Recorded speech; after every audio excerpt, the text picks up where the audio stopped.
Good morning. Here I am for my Wednesday live video. Got my girls still showering from our boot camp, and they're probably wondering why I'm talking to myself, and that's okay. So, right in the caption, 3 dangerous mommy moves that, or mommy habits that we want to stop right now. So I'm kind of on this mommy kick. My last live video was the year of the baby. We've got a couple expecting moms, and maybe a few other ones on my list on Facebook that haven't come out.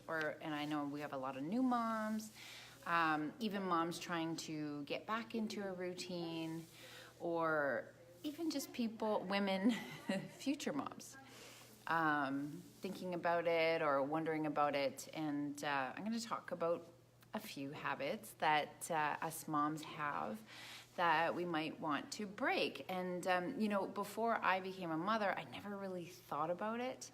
And so now that I am one, I feel like some of these things are messages I want to spread. So I've got 3 tips, and they're going to be mindset, they're going to be nutrition, and they're going to be movement tips, because that's kind of like the Zen thing and what I'm all about. So the first one's the mindset. Number 1, we need to stop leading with fear and start leading with love.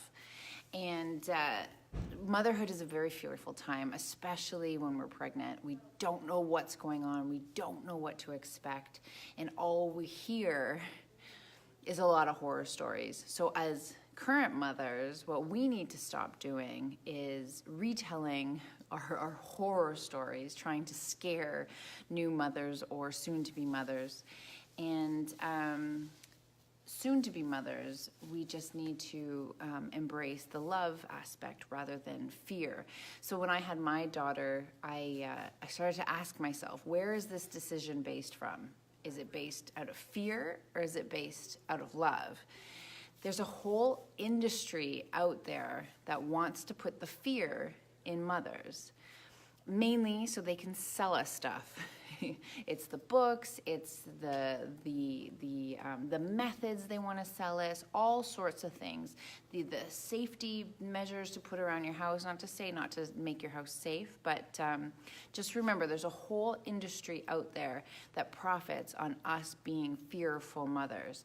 And every time we lead with fear, we push away that natural intuition, natural instinct that burns inside all of us. And if you're feeling like, hey, that's not me, I don't have it. I've talked to pregnant women that were just like, I don't have it, I just don't. It's not there, I'm really worried, I don't know if I'm gonna know what to do. If we push away fear and lead with love and tap into that intuition, our bodies know exactly what to do. We're designed to do this. We're designed to have babies. We're designed to raise them. It's a lot of our feminine qualities that some people like to, squash, are based around the fact that we are going to be caring for our offspring. So that femininity that you feel or that is burning down deep in your belly gets really tapped into, if we allow it to, when we step into motherhood. So that's number 1. We want to lead with love rather than fear. So what we need to break is that fearful habit. So current mothers, if we start to want to talk about our horror stories or tell everybody the terrible twos and how awful our kids are, maybe we need to rethink that when there's other like soon-to-be mothers or future mothers around. So lead with love rather than fear. Number 2. I got them written down because I didn't want to. Number 2 is the movement. I didn't want to miss anything. So this one, mothers, this one's dangerous. I'm going to move it back so I can stand. This is current mothers. It's the pop the hip. We want to pop the hip and rest our baby on it. But you can see when my hips popped, my alignment is off automatically. And a lot of mothers will favor one side. They'll pop the hip and always have their babies there. One of my best friends is a chiropractor, so she sees this all the time and sees the misalignment that happens when we continuously pop that hip. It gets so comfortable.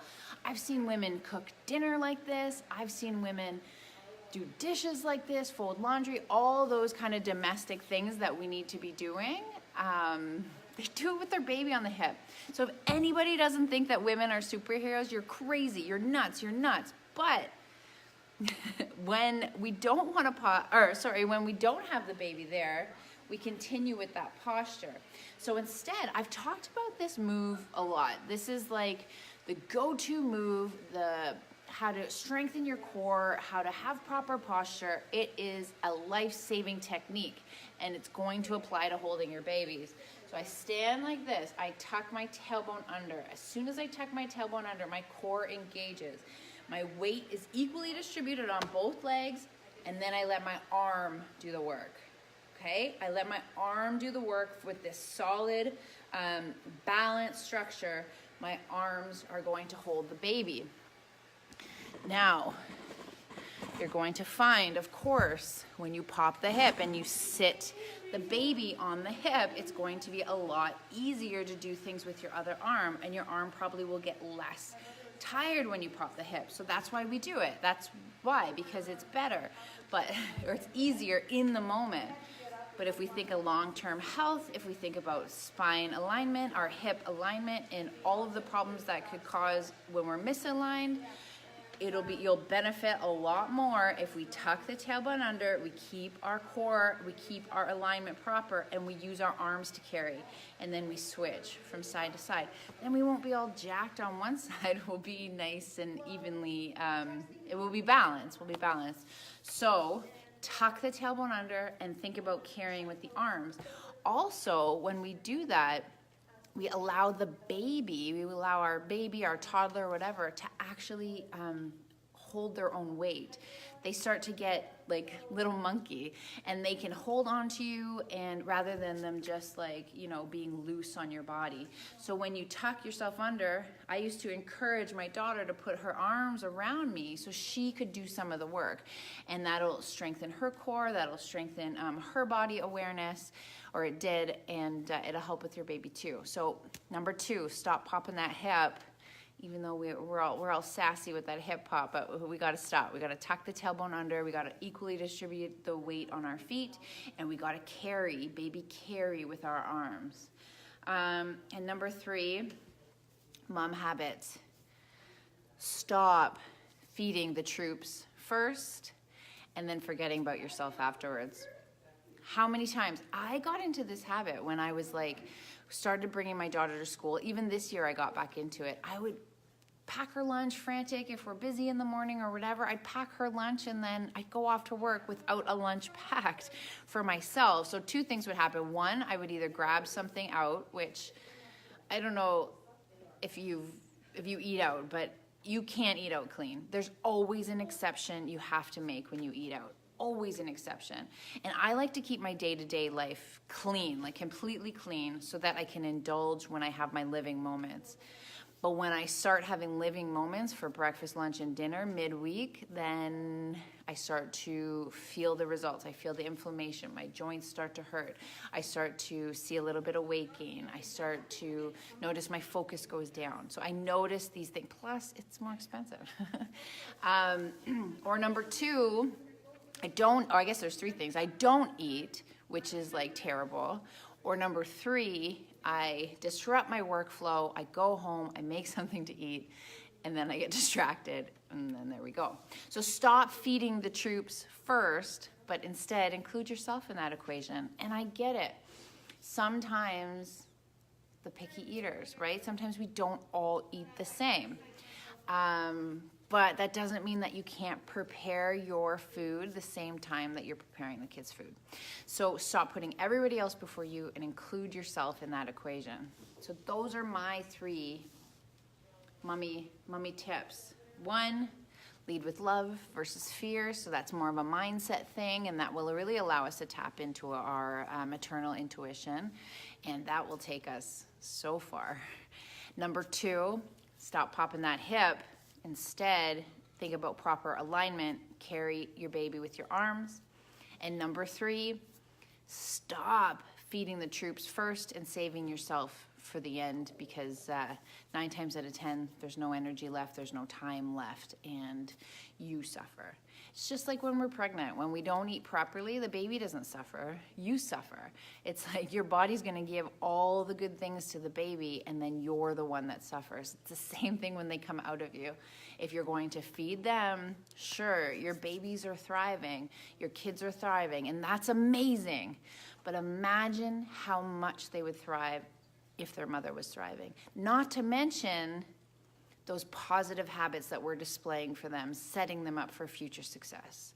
So sometimes we need that little motivation of somebody else to take care of ourselves. So if that's what you need, then look at it that way. You're setting good examples and good habits for them and their future.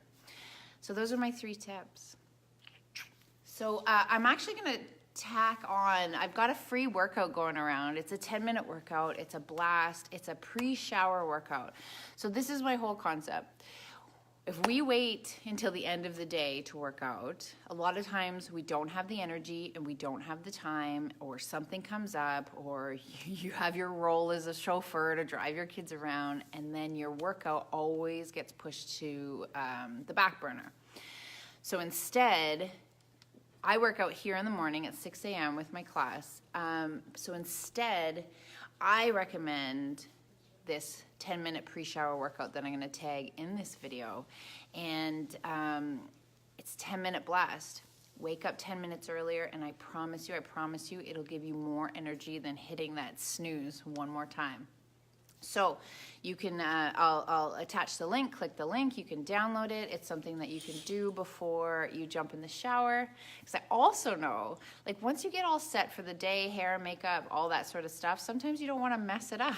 I get it. I get all the reasons. I get all the excuses. I get it. So you get my pre-shower workout, and do a 10-minute little blast before you get in the shower and before you go on your date. And I promise you, it'll increase your energy, your drive, your motivation. And then a lot of times we make healthier choices during the day once we work out in the morning, because we don't want to ruin all that work that we did. So click the link, grab it, and I'll see you soon. Bye.